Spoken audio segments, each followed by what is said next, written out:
Jessica is accusing you of pushing her. I'm preparing a police report, so get ready." Robert's face was full of deep disappointment as he stared at me. "I would never do that. Jessica is." Before I could finish, I heard a loud thud and found myself sprawled on the floor. "Stop lying."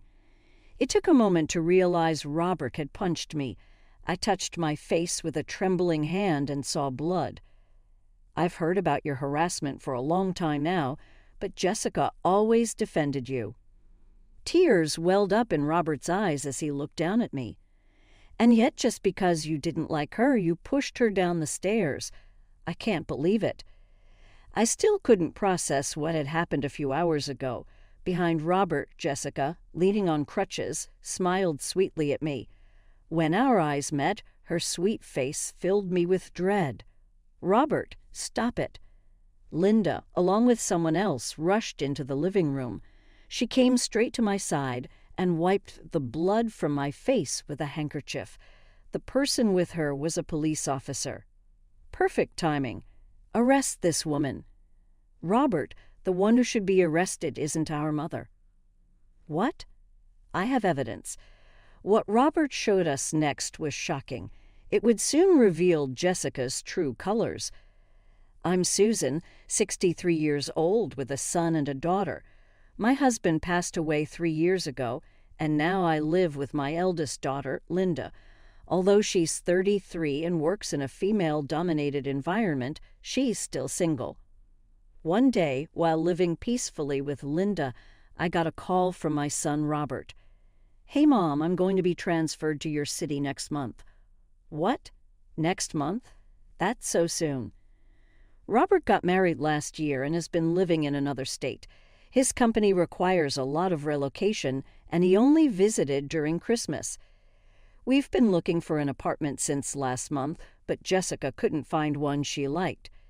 Jessica, Robert's wife, is a young and pretty 23-year-old. I don't know what she sees in my son, who's turning 38 this year, but he's head over heels for her.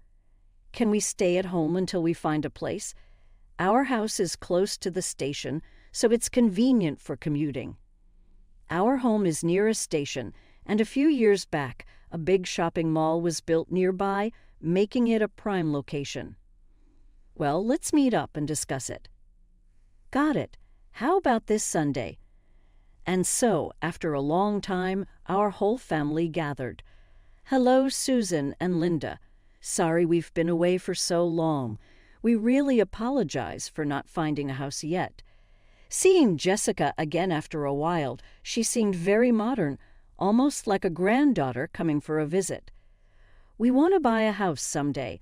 That's why we're saving money now. It's hard to find a place that's affordable and to our liking." She seemed more mature than I remembered. However, Robert's job requires him to relocate frequently. I wonder what they're planning. We don't want to keep moving and uprooting our kids. Imagine them making friends only to say goodbye soon after. "Oh, Robert, I never thought you'd think about such things." I watched the two of them with a warm smile.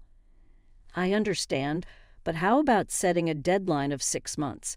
We have Linda here, and we have our own lives, you know." "I get it. We'll probably find a place before that. Is it okay if we cover half the living expenses?" "Oh, Robert, I'm going to look for a job nearby, so I have to contribute." I couldn't help but laugh. I'd always been concerned about Jessica, who's 15 years younger, but she seemed more mature than I'd expected.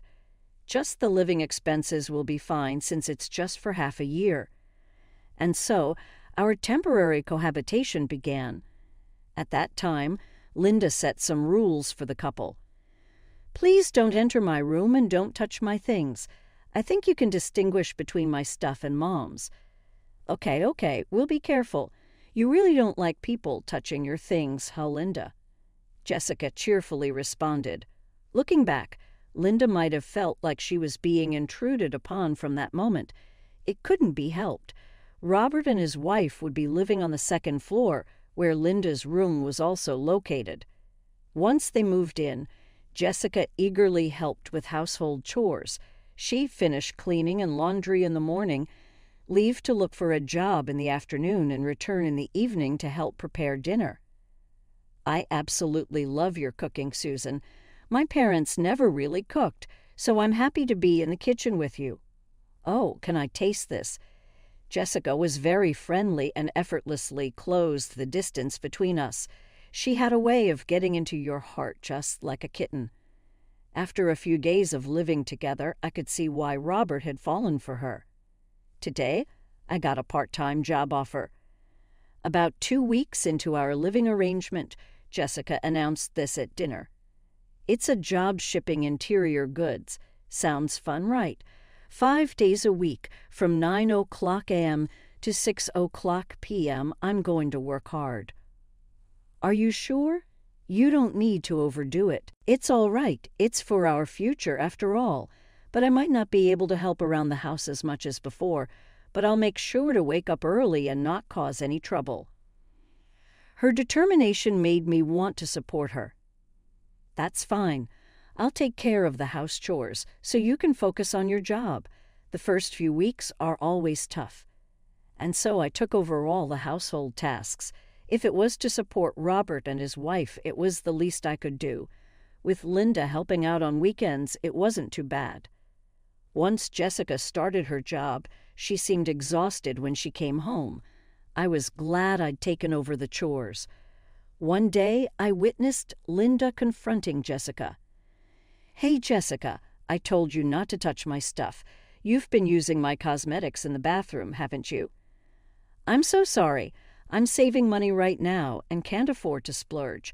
I'm truly sorry." Jessica apologized with a puppy dog look, but Linda didn't seem to accept it. "Don't just use other people's things and save money for yourself. If you do it again, I'll get the money from Robert, okay?" "I'm really sorry." I was concerned about Linda's frustrated demeanor, so I called her to my room that night. She told a surprising story. When Robert wasn't around, Jessica would come to her room and complain. "She's telling me to move to the room downstairs since I'm in their way. She acts all sweet in front of you, Mom, but she's really not." Knowing Jessica's amiable nature, it was hard for me to believe Linda. However, the tension between them was evident. In the following days, Linda would get irritated and Jessica would apologize. It was a common scene. On a Sunday evening, while everyone was gathered in the living room, Linda was folding the laundry. "Jessica, at least fold your own laundry. Just because you started working doesn't mean you get a pass on everything, right?" "I'm sorry, I just got a bit lazy. I'll do it right away. Please forgive me. I'm really sorry." Tears welled up in Jessica's eyes as she went over to take the laundry from Linda. "Hey, Linda, there's no need to speak to her like that. Just help her out."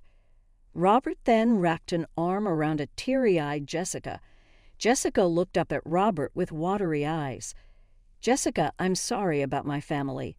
Let's go out for dinner tonight." "Mom, Linda, if you bully Jessica, I won't let it go." Saying this, the two left the house. "What's with them?" "Robert is just too soft on Jessica." "Ah, so infuriating." "Mom, let's go out for dinner tonight, too." "All right, but before that, I have something to discuss with you, Linda." I had secretly planted a voice recorder in Linda's room because I couldn't believe what she told me the other day, and what I heard was Jessica's harsh language, far worse than I'd imagined. And now there was this situation. "I want you to live with your aunt for a while. I've already asked her." "What? Mom, what are you talking about? I don't want to." "Why do I have to?"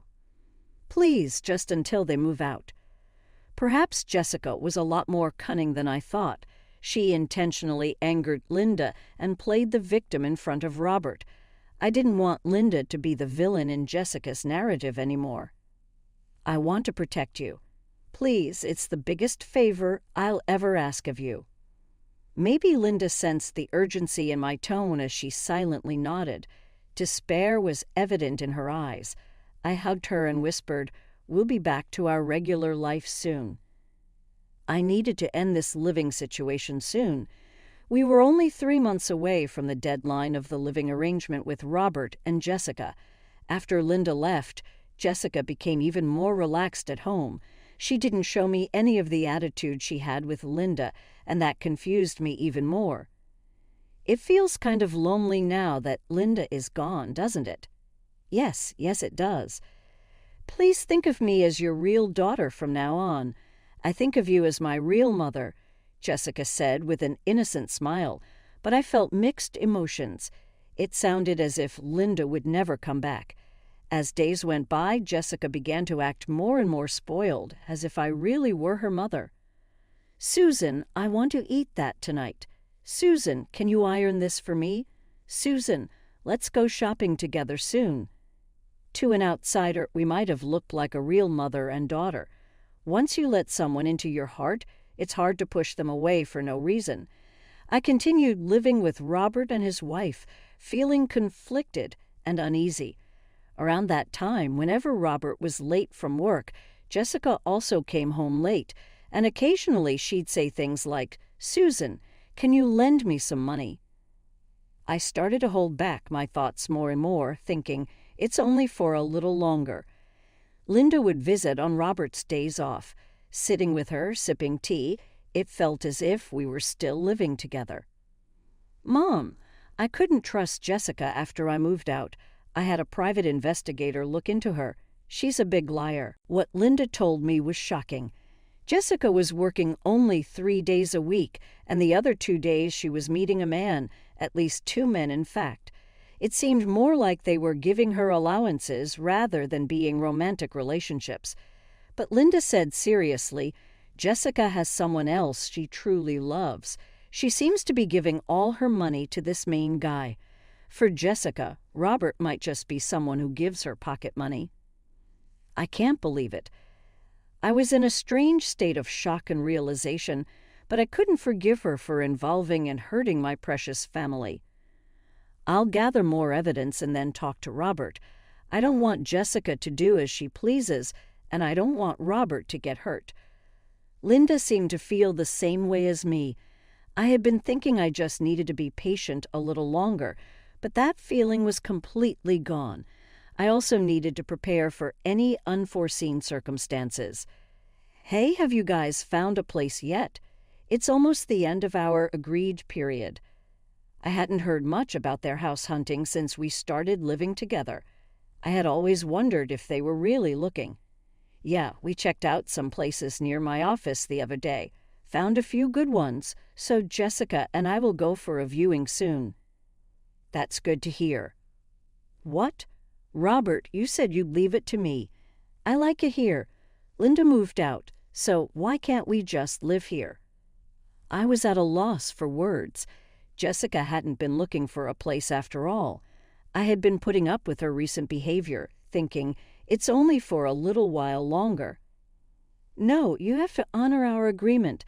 The only reason I asked Linda to leave is because we agreed it would be temporary. I can't ask her to endure this any longer. Well, there's no place better than this one. She probably didn't expect me to refuse. For the first time, I saw a disgruntled expression on Jessica's face. We can't stay here, okay? Even if we have to pay a little more in rent. Robert was desperately trying to soothe her, but Jessica stormed off upstairs. Maybe this was the last straw because a few days later, a disaster struck. That day, I was trying to carry laundry down from the balcony on the 2nd floor. I had washed sheets and was holding a large pile. Be careful, Susan. I'll carry it down for you. Jessica, who had apparently come out of her room, offered to help. Oh, thank you. As I handed her the laundry, Jessica smiled slightly.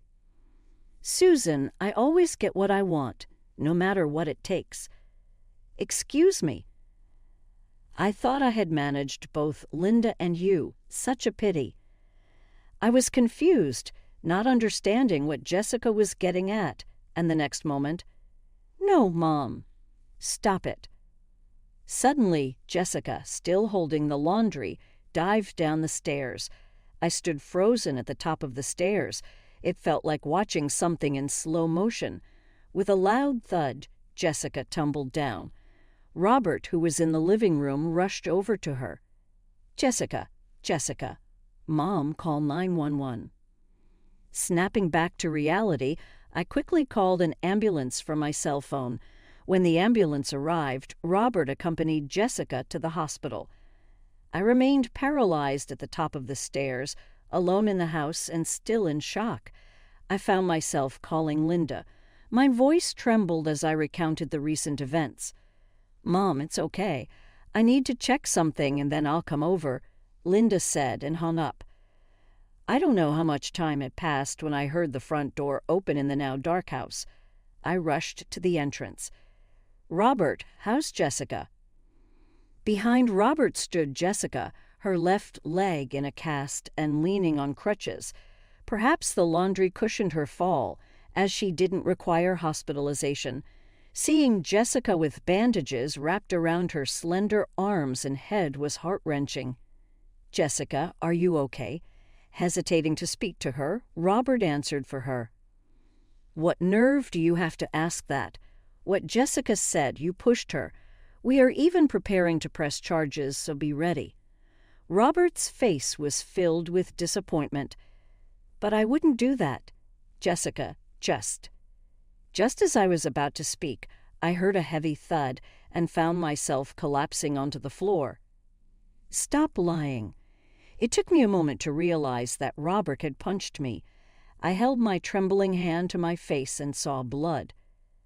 "I've been hearing about your mistreatment of Jessica for a while, but she always defended you." Looking down at me, tears filled Robert's eyes. "And yet to think you push her down the stairs. I can't believe it." Even now, I still can't believe the events from a few hours ago. Behind Robert, Jessica, leaning on her crutches, met my eyes and gave me a sly smile. I felt a chill of fear at that seemingly innocent expression. "Look at this. There's no denying it." I heard Jessica scream. Robert showed me a video on his phone which captured Jessica falling from the stairs, and standing at the top, it looked like I was looming menacingly over her. "Robert, stop it." Linda entered the living room with someone. She rushed straight to me and wiped my blood with a handkerchief. With her was a police officer in uniform. "Just in time. Arrest her." "Robert, the one who should be arrested isn't Mom." "Huh.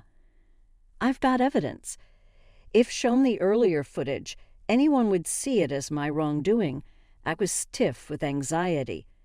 Linda, alongside the police officer, reviewed the footage. "It's so clear from this angle. It looks like Mom pushed her." The officer beside her nodded in agreement. "But what if we look from a different angle?" At those words, Jessica's eyes widened in shock. Linda took out her cell phone to show. Linda said, "After I left the house, I had a hunch about Jessica, so I set up cameras all around the house." Wait a minute. Isn't that an invasion of privacy? "Oh, weren't you doing the same thing?" Jessica grimaced hearing that. From the footage on Jessica's camera, the angle was from below the staircase, from the opposite side, concealed between a family photo on the shelf. Being closer to the camera, the audio was clear as well. "Oh, is this a joke?" She jumped on her own. "It's scary." I got a call from Mom and checked the camera footage. Thanks to Linda, my innocence was proven. Jessica wanted to live here with her true boyfriend. After getting rid of Mom, she planned to get rid of you next, Robert. What? A few days ago, on the camera installed in Linda's room, Jessica was enthusiastically talking about her plans over the phone with her affair partner. After realizing the seriousness of this incident, Linda brought the footage to the police. "Robert, it's not what you think. I did all this for us, for you and me. You know she's got 2 other guys she's seeing, rich old men. I have pictures to prove it." "No, Linda is just trying to frame me. Robert, believe only in me." Jessica still seemed to think she could deceive Robert, even after all that's been revealed. She looked at Robert with desperate eyes, begging for him to believe her. But I had something that would reveal Jessica's true intentions. It was time. You sure about that? I did my own digging, asked Linda about Noah. Upon hearing the name Noah, Jessica visibly flinched. Noah was her main squeeze. She must have really fallen for him hard. Otherwise, she wouldn't have pulled a stunt like throwing herself down the stairs. And when I talked to Noah, both Linda and Robert looked shocked. I decided to visit the bar where Noah worked during the day. When I mentioned I was Jessica's mother-in-law, he was surprisingly willing to chat, perhaps to avoid any potential trouble. I retrieved a voice recorder from my room and played it back. "Oh, Jessica, to be honest, she's a handful. I'm just being nice because it's my job, but she's way too obsessed. We were even considering banning her from the bar." "What? I thought she was your favorite." "Nah, she's just another customer. She's not even my type and doesn't spend much. If you see her, tell her she's a nuisance." The color drained from Jessica's face. For a popular guy like Noah, the amount Jessica spent on him was negligible. I didn't care if Noah was telling the truth. I just wanted to hear him speak about Jessica. "It can't be. Noah wouldn't say that. We promised we'd be together forever." "Oh, so it wasn't for Robert's sake after all." With a glare, Jessica lost her words as the officer apprehended her. Hearing Noah's own words must have hurt. "We'll get the rest of the story at the station." As the officer began to lead Jessica away, Robert spoke up. "Jessica, didn't I tell you? You can't live here. The house is under Linda's name." "What the hell?" Jessica turned around with a loud shout. Her face was flushed with anger, her emotions raw and visible, and with a fury that looked like she might lunge at Robert, she yelled, "Just for that, I broke my leg trying to get rid of Linda and that old hag. But it was all for nothing. No money, no house. You're just a worthless old man." Jessica continued her tantrum as the officer restrained her and led her to the patrol car. Indeed, in my husband's will, it read, "The house is to be inherited by whoever takes care of Susan to the end." Robert, having no intention of returning to his hometown, had declined his inheritance. "Mom, I'm sorry." "What have I done?" Robert, despite his age, burst into tears. It was a relief that everything ended at just this. We were on the brink of letting Jessica single-handedly ruin our family. In the silence that enveloped our home, the three of us embraced each other. I was concerned for Linda. Linda worried for her brother and me, and Robert regretted almost letting his wife ruin everything. Being able to protect my precious family gave me profound relief. At the same time, I was deeply shaken by realizing the terrifying person I had inadvertently led into our lives. Jessica and Robert's marriage eventually ended in divorce. Linda's investigation and surveillance camera footage played a crucial role in facilitating a smooth separation. Subsequently, Jessica faced arrest when it became apparent that her intentions included scheming against me, seizing control of the house, and orchestrating an accident to eliminate Robert. The memory of Jessica's ecstatic expression as she descended those stairs still sends shivers down my spine. Without Linda's camera, I might have struggled to defend myself, and Jessica's sinister plans might have succeeded. Her face bore an unmistakable aura of madness at the time. Following the divorce, the three of us shared a home for a while. A year later, Robert was transferred once again. He expressed his disillusionment with marriage, but as a mother, I can't help but wish him well in finding a caring partner. Linda and I continue to reside in the same house, now just the two of us. While I hold out hope for Linda's romantic future, I am content to embrace the tranquility